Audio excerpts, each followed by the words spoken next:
Gold facial ಸಾಧಾರಣವಾಗಿ ನಮ್ಮ ಹೆಣ್ಮಕ್ಳಿಗೆ ತುಂಬಾನೇ ಇಷ್ಟ ಆಗುವಂತ ಈ ಗೋಲ್ಡ್ ಫೇಶಿಯಲ್ದು ಟಾಪ್ ಸೀಕ್ರೆಟ್ಸ್ ನ ನಿಮ್ ಜೊತೆ ಕೂಡ ಶೇರ್ ಮಾಡ್ತಾ ಇದ್ದೀನಿ. ನಮಸ್ತೆ, ನಾನು ದೀಪಾ ನಾಗೇಶ್, ಆಯುರ್ವೇದಿಕ್ ಬ್ಯೂಟಿ ಥೆರಪಿಸ್ಟ್. ಹೆಚ್ಚಾಗಿ ಗೋಲ್ಡ್ ಫೇಶಿಯಲ್ ಅಂತಂದ್ರೆ ಎಲ್ಲರಿಗೂ ತುಂಬಾನೇ ಇಷ್ಟ ಆಗಿರುತ್ತೆ. ಇನ್ಫ್ಯಾಕ್ಟ್ ಯಾವುದೇ ಮೆಟಲ್ ಆಗಲಿ, ಗೋಲ್ಡ್, ಸಿಲ್ವರ್, ಪ್ಲಾಟಿನಮ್, ಹೀಗೆ ಯಾವುದೇ ಮೆಟಲ್ ಆಗಲಿ ನಮ್ಮ ಸ್ಕಿನ್ ಒಳಗಡೆ ಪೆನಿಟ್ರೇಷನ್ ಆಗೋದೇ ಇಲ್ಲ. ಅದೊಂದು ಫ್ಯಾನ್ಸಿ ವರ್ಡ್ ಅಷ್ಟೇ. ನಮ್ಮ ಹೆಣ್ಮಕ್ಳಿಗೆ ಗೋಲ್ಡ್ ಅಂದ ತಕ್ಷಣ ಇಷ್ಟ ಆಗುತ್ತೆ ಅನ್ನೋದನ್ನ ಎನ್ಕ್ಯಾಶ್ ಮಾಡಿಕೊಂಡು ಸಾಕಷ್ಟು ಕಂಪನಿಗಳು ಈ ಗೋಲ್ಡ್ ಫೇಶಿಯಲ್ನ ಸ್ಟಾರ್ಟ್ ಮಾಡಿದ್ರು.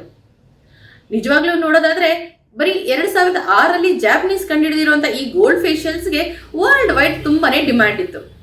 ವಾಸ್ತವವಾಗಿ ಈ ಗೋಲ್ಡ್ ಫೇಶಿಯಲ್ನ ಸ್ಟಾರ್ಟ್ ಮಾಡಿದ್ದು ಅಥವಾ ಇದನ್ನ ಇನ್ವೆಂಟ್ ಮಾಡಿದ್ದು ಯಾರು ಗೊತ್ತಾ? ನಮ್ಮ ಸನಾತನ ಧರ್ಮದಲ್ಲಿ. ನಿಮ್ಮೆಲ್ಲರಿಗೂ ಗೊತ್ತಿರೋ ಹಾಗೆ ಸ್ವರ್ಣೋದಕ ಅಂತ ಹೇಳ್ತೀವಿ. ದೇವರಿಗೆ ಅಭಿಷೇಕದಲ್ಲಿ ಮಾಡುವಂತ ಸರ್ವಶ್ರೇಷ್ಠ ಅಭಿಷೇಕ ಅಂದ್ರೆ ಅದು ಸ್ವರ್ಣ ಅಭಿಷೇಕ ಅಂತ ಹೇಳ್ತೀವಿ. ಇದಕ್ಕೆ ಸ್ವರ್ಣೋದಕ ಅಂತ ಕೂಡ ಹೇಳ್ತಾರೆ.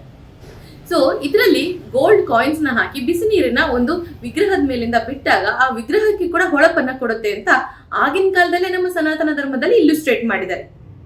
ಒಂದು ಶಿಲೆಗೆ ಹೊಳಪನ್ನ ಕೊಡುತ್ತೆ ಅಂದ್ರೆ ನಮ್ಮ ಸ್ಕಿನ್ಗೆ ಯಾಕೆ ಹೊಳಪನ್ನು ಕೊಡಬಾರ್ದು?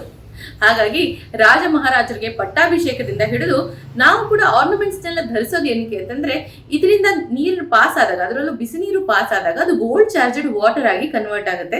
ಅದು ನಮ್ಮ ದೇಹಕ್ಕೆ ಮತ್ತೆ ತ್ವಚೆಗೆ ವರ್ಚಸ್ಸನ್ನ ಹೆಚ್ಚಿಸುತ್ತೆ ಅನ್ನೋ ಕಾರಣದಿಂದ. ಇದನ್ನೇ ಸೈನ್ಸ್ ಅಂಡ್ ಟೆಕ್ನಾಲಜಿ ಇಂಪ್ರೂವ್ ಮಾಡ್ಕೊಂಡು gold charged water, gold facial ಅಂತೆಲ್ಲ ಎನ್ಕ್ಯಾಶ್ ಮಾಡ್ಕೋತಾ ಇದ್ದಾರೆ ಅಷ್ಟೇ. ಸೊ ಇದನ್ನು ನೀವು ಕೂಡ ಮನೇಲೆ ಮಾಡ್ಕೊಳ್ಬೇಕಂತಂದ್ರೆ 100% ಪ್ಯೂರ್ ಗೋಲ್ಡ್ ತಗೊಳ್ಳಿ. ಅಂದ್ರೆ ಅದರದ್ದು ಕಾಯಿನ್ಸ್ ಕೂಡ ಸಿಗುತ್ತೆ. ಸೊ 24 ಕ್ಯಾರೆಟ್ ಗೋಲ್ಡ್ ಕಾಯಿನ್ಸ್ ನ ನೀರಿಗೆ ಹಾಕಿ ಚೆನ್ನಾಗಿ ಕುದಿಸಿ ಆ ನೀರನ್ನ ನಿಯಮಿತವಾಗಿ ಕುಡಿಬಹುದು. ಸ್ಕಿನ್ ಟೋನರ್ ತರ ಕೂಡ ಉಪಯೋಗಿಸ್ಕೊಳ್ಬಹುದು, ಅಥವಾ ಫೇಸ್ ಪ್ಯಾಕ್ ನ ಮಿಕ್ಸಿಂಗ್ ಮೀಡಿಯಂ ಆಗಿ ಕೂಡ ಯೂಸ್ ಮಾಡ್ತಾ ಬರಬಹುದು. ಇದರಿಂದ ಸ್ವಲ್ಪ ಮಟ್ಟಿಗೆ ಸ್ಕಿನ್ ಗ್ಲೋ ಆಗುತ್ತೆ ಹೊರತು ಯಾವುದೇ ರೀತಿಯ ಗೋಲ್ಡ್ ಇದರಲ್ಲಿ ಇರೋದೇ ಇಲ್ಲ. ಇದೇ ವಾಸ್ತವ.